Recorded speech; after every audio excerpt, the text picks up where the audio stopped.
Hey guys, CAT 2023 is just around the corner and I'm pretty sure your preparation is going really nice. So when we put so much of time, effort and energy into preparation of one such competitive exam, feeling anxious is but natural. But no worries, we are here to continuously guide you and help you in your preparation. So what is the ideal thing to do in the last 1 week before the exam? It would be taking enough number of mocks and practicing previous year paper as well. So divide your days, make a timetable. In these next 7 days, what all are you going to do? Try to do at least 8 to 10 mocks and also try to have a glance of the previous year paper as well. It would be well and good if you can do a full dress rehearsal of the previous year paper, actually believing yourself to be sitting in the CAT exam. But it's not enough to just give the mocks. It's very important you analyze your performance so that you can improve in the successive mocks, so that you see some changes, you see your score improving in the successive mocks. If 40% of effort goes into giving a particular mock, 60% should go in its analysis, in learning from the mistakes that you have already made. So how should we analyze our mocks is something that I'm going to discuss today. First of all, there are 3 sections in the CAT exam, which is VARC, Verbal Ability and Reading Comprehension, Quant and DILR. If I talk about all the 3 sections, they have a different approach. DI will give you certain blocks, you just need to choose the right kind of blocks. Quant would test your concepts or your hold on the concept and how well you apply those rules and concepts of different areas on the questions. And verbal ability and reading comprehension, which we believe is just comprehension and it's manageable, has its own challenges. So your reading, your comprehension, your understanding of a given piece of work, how well you understand the flow of thought is all very important. So I would take up all the 3 sections one by one in this video and would try to help you in any way possible to tell you how to analyze your performance. So without any further ado, let's start with the video. Now first thing first, what should be the focus of your analysis? Well, focus on the incorrect questions and the ones that you weren't able to solve. So once you are done with your mock, write down your score of all the 3 sections. Then see how many questions were actually easy and moderate and you were not able to do. So even if you have a liberty of leaving, let's say 1 reading comprehension in VARC section, in your analysis stage you should try to do that 4th reading comprehension also. You should try to take up the question that you left and the question that turned out to be wrong, and then see what was it that was lacking.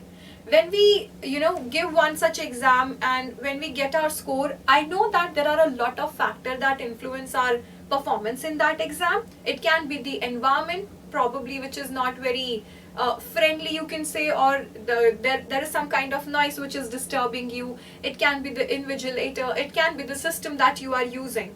The only factor that you can control is your own attention, your own performance. So work on that, right? How to approach these questions? Try to solve these questions once you are done with the mock. If you're still not able to do it, look for explanation and then convince yourself, okay, this is the right way and these are the right steps to do this particular question. So let's first of all analyze the quant section. In quant section, there will be questions from different areas. There are certain areas which are manageable and certain areas which may give you tricky questions as well. If I talk about the easy question, you should have a hold on the arithmetic, profit and loss question, simple interest and compound interest questions, and percentages and averages. Now these are some common areas from which you may get a lot of questions, not just in quant but in DILR also. And then there are certain areas from which the paper setter may give you tricky questions. Areas like permutation and combination, probability and algebra, because they are very vast, they may give you tricky questions from these areas. Well, I'm not saying there would always be difficult question from the 3 areas that I just mentioned, but yes, if there has to be difficult question in the paper, it may be from these areas. So try to master the common areas which you know would always give you a question, and try to also practice the difficult areas just in case if you have to do certain question from those. Now, there are many national level test series. We also provide you one, the details of which I would give you in the end of the video. So when you take these national level mock test, it gives you an idea of where do you stand. And also the way we portray it, the result that you would get if you take a PAR test series, you will get a cumulative kind of analysis. So the questions are labeled easy, moderate and difficult, not according to the teachers or the paper setter, but according to your competitors, the friends and other students who've taken the same exam. So once you're done with the mock, once you've written down score of all the 3 sections, just go through the paper and see how many questions were easy, you still could not do it, or the questions that were moderate. So ideally all the easy questions should be done, and at least 50% of the moderate questions should be done. So once you have labeled question as easy, medium and difficult, there is no chance that you should miss on easy and moderate. Try to solve it on your own once you are done with the paper, and then see what were the areas that you were lacking hold on. So quant analysis, focus on the medium questions and focus on questions that you were not able to solve during the mock test, but you were able to do it after the mock test. The tip here would be, the question you were not able to do during the mock and after the mock, it's advisable don't take up new concepts when you're left with just 1 week. Rather, polish the ones that you already know. So moving on to the verbal analysis. Now verbal is quite different from quant and DILR. Here you don't have too many concepts to practice. You just have 4 question types. Let's discuss those first of all. In verbal reasoning and reading comprehension, you will have in total 24 questions, maximum number of questions. And you know that 66% of the paper is reading comprehension. 16 questions from this out of 24. Second area is your sentence rearrangement. 3 questions from this, which are theta question. Type in typable answer, for which you do not get any option. Because there is no option, there is no negative marking. Attractive, right? But these questions may be time consuming and you never know if it turns out to be correct. So I would suggest you do these questions in the end when you're doing the verbal section. The third category is sentence placement question, or para-completion you can call it. So this was introduced last year, wherein a sentence is given to you in the question followed by a paragraph with 4 different blanks. You have to decide which blank is the apt one where you can put that sentence and complete the sentence, the paragraph. Right, so 2 questions from this, and the last one is para-summary. 3 questions from this particular area, wherein a short paragraph is given to you, followed by 4 options which gives you different summaries. You have to select one such option which justifies the whole paragraph, which briefly tells you about the whole paragraph. Now, there are different ways of solving these questions, and because verbal section is very subjective, though the preparation looks like it's very easy, reading comprehension is something that we've been doing for ages now, but because they will give you a nice kind of jargon or difficult vocabulary, understanding the paragraph and then the question and then the option may sometimes be tricky. But a good practice would help you to solve these questions and accurately solve these questions, I would say. So I cannot discuss each and every question, but I would just give you one hint for para summary. Let's first of all see how to analyze these. Go through each and every question, understand why right or why wrong, whichever question you got wrong. What was it that you were lacking in? Was it the understanding? Was it the attention? Or was it something else? Lack of vocabulary probably. Follow the elimination method for the verbal section. So in quant, like you solve a particular question, you're able to do it, and you see there is one such figure given in the options, you're pretty sure that you solved it correctly. But in the verbal section, the responses are mostly very subjective. You feel C is the right answer, but it turns out to be D, for example. So it's important that you follow the elimination method, negating the choices that cannot be the answer. For example, I was saying that I will take up an example of parasummary. A paragraph is given to you. You don't have to give its main idea or just the conclusion. You have to summarize it. And in paper like CAT, they would not give explicit wrong answers in 3 options, right? So they would pick up the words and phrases from the paragraph itself and lay a trap for you. When you read the options, you will be like, okay, this was discussed in the passage. This was also discussed in the passage. What's given in the option D, this also was discussed in the passage. But then you have to see what is the most important thing or what is the highlighting point that author was stressing upon. And second, you should see which option is broad enough or general enough to suffice the whole paragraph in itself. That would be your right answer. So this is just a tip for parasummary. Similarly, I have made videos with tips for all of these areas. It would be really helpful in last few days if you go through those videos as well. So this is the ideal strategy for it.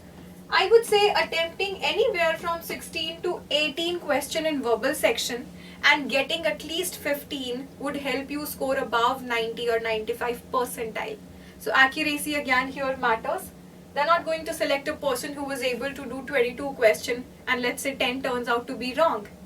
Okay, think yourself. A person attempts 16 questions, 14 turns out to be right. On the other hand, there was a courageous student who took up 20 questions and only 13 are right. You are wise enough to guess who's going to get a better percentile. So it's always advisable, don't go with options which you are not sure about. Now moving on to the LRDI, which is a combination of logical reasoning and data interpretation. But nowadays you would not get separate blocks on LR and separate blocks on DI. It's an amalgamation of both. Let me explain you this section quickly. So a question or statement is given wherein some data is given to you in form of graph, let's say. You have to decode it, make a table, and on the basis of that table you will be solving 4 to 5 questions from the same block. In LRDI, the game is about selecting the right block, selecting the doable block. Some questions or some blocks will definitely be tricky, and if you've invested your time in solving that block, you will definitely go for those questions. So I think in the beginning of this section, if you take some time to filter the questions that you want to go for or the selection of the block, that would be really nice and time saving. So these days it will be like from the same block they will give you questions or they would test your logical reasoning as well as the way you interpret a data. Focus on the medium question again on this area because easy question, I think 90% of students would anyways do these correctly. Focus on the medium questions. Focus on questions that you were not able to solve during the exam but you could solve it once you were done with the mock. Pro tip here again is the question that you were not able to solve during the mock test as well as after the mock test, do not go for those particular concepts. So it's pretty much the same as it was for the quant section. Once you're done with your thorough analysis, write down different areas of different section and see which areas are your strength. Which areas are the one which always come in the exam in form of some question or the other. See your weaknesses, which area is the one that you feel is tricky. You'll be saving, for example, in verbal section, if you think SR, that is sentence rearrangement or parajumbles, always turns out to be wrong. I am able to guess the sequence of the first 3 sentences, but I end up confusing in the last 2. Then you may save your time over, in these question types, or you may approach these questions in the end because there is no negative marking in it. See what opportunities you have, which all areas are the one which you can still work on, still practice some question from it, still take some exercises on that area and polish yourself in that. Last one is thread. Again, which areas are the one you should not touch. You will be saving a lot of time by doing this. Now, if you have any doubts related to any of the topics from these 3 areas, please put it in the comment box. Feel free to give us suggestions and your request in the comment box. We would be more than glad to take that up in the upcoming videos. And in the end, I would just tell you a little bit about the test series that we have made for you people. So CAT'23 National Test Series of Hit Bullseye is available at a very minimal price. which would give you access to 130 plus full-length test, CAT as well as non-CAT exams. Immediately after the CAT exam, you will be going for NMAT and XAT, let's say. So we've made that also available, XAT mocks, actual papers as well. You will get an access to 30 plus sectional test, national percentile predictor is used in that, and AI based test analytics. The same thing that I just said. Because a lot of people throughout India are taking up this exam right now. Your analysis is prepared on the basis of the number of questions that students attempted correctly. For example, more than 50% students were able to do question number 3 correctly, it will be labeled as easy. If 30% students were able, 50% students were able to do that third question, it would be moderate. Less than 50% students attempted that question correctly, it would be difficult. So it's on the basis of your competitors, you can say, or your friends who are taking up the same exam.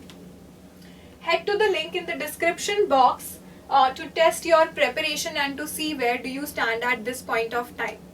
Before winding it up, the only thing that I would suggest you is, there is a thin line between being alert about preparation of one exam like CAT exam and being anxious about it.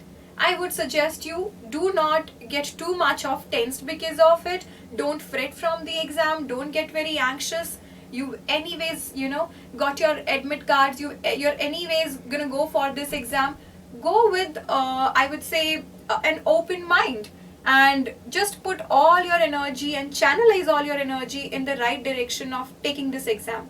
Also, I think if you consider this exam to be, just a way of testing yourself and not taking it too much as if it's going to be the end of the life, you would be able to perform the exam in a wonderful way. And you'll turn out of this exam with flying colors.